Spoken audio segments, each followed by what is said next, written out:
Nshuti bagenzi bakunze ibiganiro byacu bica kuri runo rubuga rwacu turabaramukije mu izina rya Yesu. Muri rwa rukurikirane rw'ivyigwa by'indongozi tumaze igihe twiga, ndabibutse yuko tugeze mu kigo cya 11. Uno munsi tugeze ku munsi wa 4 itariki 10 z'ukwezi kwa gatanu 2020, aho tugiye kurabira hamwe ikigwa cy'uno munsi cyitwa ngo ubucamanza busorongora. Mu kirundi niko bacise, kumbure mu kirundi cyumvikana cyane nimwe bita urubanza rugenzura. Mu vyigwa biheruka tumaze iminsi turiko turarabira hamwe ubuhanuzi bwo mu gitabo cya Daniel, na cyane cyane ubuhanuzi bujanye n'amateka, ubwami bwagiye bubaho bukomeye bwatwaye isi, bijanye n'umunsi ungana n'umwaka, bijanye n'imvugo ya gihanuzi yakoreshejwe ivuga ivy'agahembe gato muri Daniel 7 no muri Daniel 8. Uno munsi naho kino kigo kiza kwibanda muri Daniel 8, aho tuza kubona ibintu biza gukurikira inyuma y'ubu bwami bw'agahembe gato bwaganjisi imyaka myinshi. Reka imbere yuko twinjira muri ico kigo cyacu cy'uno munsi tubanze dusenga Imana. Uhoraho Mana turi mu ijuru, muvyeyi w'imbabazi, turagushima kuko udukunda kandi utwitwararitse. Turagushimira kandi kuko ukomeza kutugezaho ijambo ryawe. Ndakwingingiye kugira ngo no muri kano kanya ubane natwe, Mpwemu Yera atwigishe kandi adufashe gutahura mu izina rya Yesu, amen. Muri kino kigo rero cy'uno munsi kiza kutuzana ku ngingo y'urubanza rugenzura. Urubanza rugenzura usomye hano muri Daniel igice 8, igice c'indwi, uza kubona guhera ku murongo wa mbere gushika ku murongo 8 bariko baravuga ibijanye n'ubwami bwabayeho bwaganjisi. Barangiza ku murongo 8 batubwiye ubwami bw'agahembe gato. Nabwo aho gahembe gato twarabonye yuko ari ubwami bwa Roma bwabayeho guhera mu mwaka wa 538 gushika mu 1798 inyuma ya Kristo.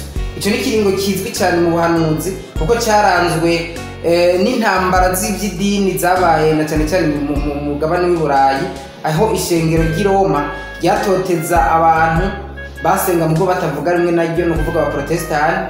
Ibihumbi n'ibihumbi byabo barapfa, abandi barasabagira hirya no hino ku isi bahunze. Rero hano muri Bibiliya usomye ku murongo w'9 gushaka ku murongo wa 14 baca batwereka ibintu biza gukurikira inyuma y'ubutegetsi bw'agahembe gato. Mu nkundire nsome imirongo mike hano ivuga ngo, nkomeza kwitegereza bariko barashiraho intebe z'ubwami, haza uwa mbere na mbere aravyagira, imyambaro yiwe yera nka sheregi, kandi umushatsi we wasa n'ubwoya bw'intama yera derere. Intebe y'ubwami bwiwe yari nk'ibirimi by'umuriro, kandi amakurudumu yayo yari nk'umuriro waka. Uruzi rw'umuriro rwiburuka ruva imbere yiwe, ibihumbi n'ibihumbi baramukorera, kandi amasinzi n'amasinzi bari bahagaze imbere yiwe. Imanza zirashingwa, ibitabo birazingururwa.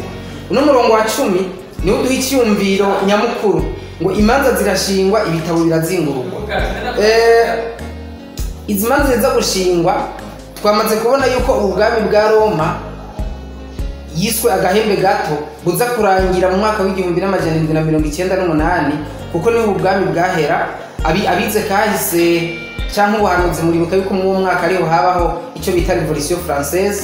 Hanyuma ubwami bw'Ubufaransa muri revolution yabwo bwakomye mu nkokora cyangwa buraburabuza ubwami ubutwari bw'ubupapa, gushika no umupapa ariko aratwara muri icyo gihe yitwa Pio wa gatandatu afatwa agafungirwa mu gasho mu Bufaransa akagwayo.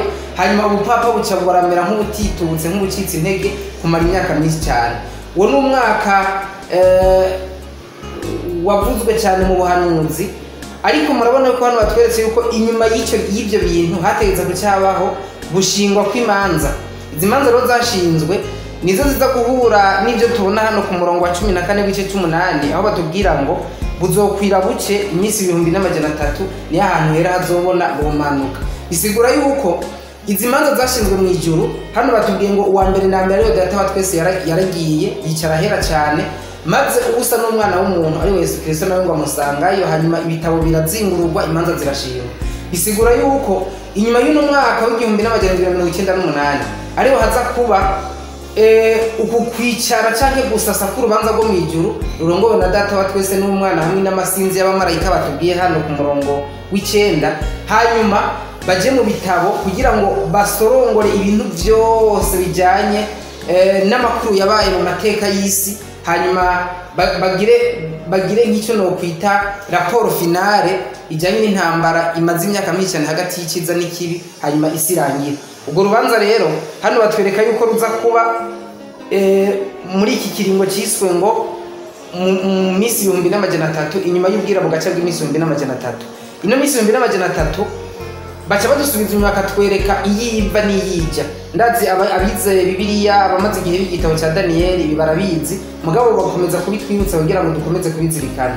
Ino minsi usonye muri Daniel igice c'9 ku murongo wa 24 batubwira ngo amahinga 70 agere ubwoko bwayo n'igisagara cyanyu cera kugira ngo ibicumuro bishire n'ibyaha birangizwe n'ibigabitanye bitangirwa impongano haza no kugororoka kutazoshira. Aya mahinga 70 bamwe bakubaza yuko ari ikindi kiringo gishasha kivugwa, ariko sivyo, ahubwo ni igice cya ya minsi 1300 kuko iminsi 1300 igabuyemo ibice bitatu. Usomye hano muri Daniel 9 guhera ku murongo wa 24 gushaka ku murongo wa 24 hariho amahinga 70 aza gukurwa ko nk'igice cyakuriwe ko abayuda bo mu buryo bw'umubiri guhera igihe umwami Artazerusi atanga icyagezwe cyo kabisirayeli bava mu buja mu mwaka wa 457 kuduga gushika mu mwaka wa 34 wo mu gihe cyacu niho amahinga 70 ya mbere yarangira nk'igice cy'ubuhanuzi. Haca hakurikira ikindi kiringo cyahere mu mwaka wa 34 kuduga gushika mu 1443. Ico kiringo ugiye kugiharunza gusanga kirimo imyaka 1810. Hanyuma aho niho haca huzura imyaka iminsi imyaka 1300. Muravye yuko muri Bibiliya bavuze ngo iminsi 1300 mugo twarize ingingo yerekana ko umunsi ungana n'umwaka. Hanyuma igice gikurikira kuri iyo minsi ni igice kidaharurwa cyerekana kuva ubwo rubanza rutanguye gushika igihe Yesu azogarukira kitagira iminsi harurwa mugo tubaho tuzi yuko turi mu gihe cy'imperuka.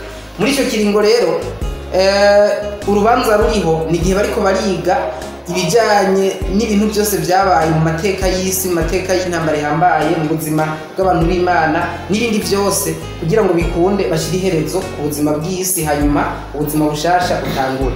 Rero abaza gusoma muri no ndongozi muraza kubona yuko baduhaye ico no kwita detail canke insorongoro itomoye yino minsi 1300 igice cyayo c'imyaka 7 cyaheze abayuda bariko barubaka Yerusalemu. Igice cy'amahinga 62 cyaheze bariko barigisha bongera basanura imitima mu gutegureza Mesiya. N'iyinga rya nyuma Mesiya yakoze yigisha ubutumwa bwiza muri Isirayeli. Ibyo nivyo biza kuzuza amahinga 70 byose biza kuzura mu mwaka wa 34. Hanyuma hacyatangura ico kiringo gishasha bambe ikindi kiringo ciyongerako cy'iminsi 1810 ihera mu mwaka wa 34 gushika mu mwaka wa 1844 ariho ibintu byose byavuzwe biza gusohora. Mu yandi majambo iminsi ya gihanuzi yose iharurwa muri Bibiliya iza gusohora mu uwo mwaka hanyuma urubanza rutangura. Rero muri runo rubanza rugenzura ni ikintu gihambaye cyane muri Bibiliya kuko n'ingingo ikomeye cyane ijyanye n'iby'agakiza k'abantu, kandi birahambaye kumenya ibyano magenekerezo urubanza rubera kuko bica biduha kumenya aho isi igeze n'ingene natwe twokwifata nk'abantu turiho muri iki gihe cy'urubanza rugenzura. Ikigo cy'uno munsi rero hanini cyatwereka ibyo twumve neza yuko inyuma y'ubwami bwa Roma nkirisu uza kurangira mu mwaka wa 1798 bugakombogwa ariho haza kuza ikindi kintu gishasha cyitwa urubanza rugenzura canke urubanza rusorongora ruza kuba nk'iherezo rya byose hanyuma isi irangira. Mu bindi byibwa bizokurikira tuzobakomeza kubona ibindi bijanye n'ubuhanuzi, ariko iki kigo cy'uno munsi kirangiriye ngaha. Imana idufashe kandi na cyane iduhe guhagarara neza muri igihe cy'urubanza kugira ngo bikunde uze rurangire turi mu ruhande rw'Imana. Nibyo nsabira mwebwe mwese mu nyumva muri hirya no hino izina rya Yesu, amen. Mu kurangiza kino kigo cyacu cy'uno munsi mbanze ndabamenyeshe yuko yewe nagishikiriza ndi mwene so niyo nkuru Epipode umwizera mu Adventiste w'umunsi w'indwi kwishengero ryo mu Kanyosha. Reka rero twiragize Imana isengesho. Urakoze Mana yacu kubera yuko waduhishuriye ano mabanga atwereka yuko turi mu gihe cya nyuma kandi uri ahera cyane ho mu ijuru udusabira. Ndakwinginze kugira ngo uduhe kwihana ibyaha byacu, duhe kwezwa n'amaraso yawe, maze ubwo ugiye guhaguruka ahera cyane uvuga ati birarangiye tuze tube mu ruhande rw'abo watsindanishirije bazoba biteguye kubana nawe mu ijuru. Twese utugirire neza abumvise kino kiganiro mu izina rya Yesu.